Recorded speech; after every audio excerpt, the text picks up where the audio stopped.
મહાદેવ દોસ્તો, આજે છે પવિત્ર સોમ પ્રદોષ વ્રત। પણ શું તમે જાણો છો પ્રદોષનો સાચો અર્થ શું છે અને કેમ આ દિવસ ભગવાન શિવને અતિ પ્રિય માનવામાં આવે છે?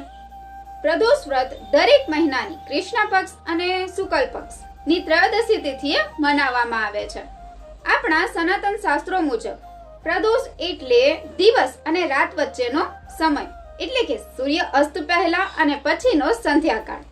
આ સમય દરમિયાન ભગવાન શિવ અને માતા પાર્વતી કૈલાસ પર્વત પર ભક્તોને આશીર્વાદ આપવા પ્રસન્ન રહે છે।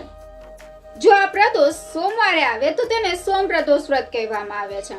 આ દિવસે શિવલિંગ પર જળ, દૂધ, ફૂલ અને બેલપત્ર ચડાવીને ભક્તિથી પ્રાર્થના કરવાથી આપણા જીવનના કષ્ટો ધીમે ધીમે દૂર થવા લાગે છે। આજના દોડધામભર્યા જીવનમાં માત્ર થોડા મિનિટ ભગવાન શિવને યાદ કરવાથી આપણા મનની ચિંતા, તણાવ અને નેગેટિવિટી ધીમે ધીમે દૂર થવા લાગી જાય છે।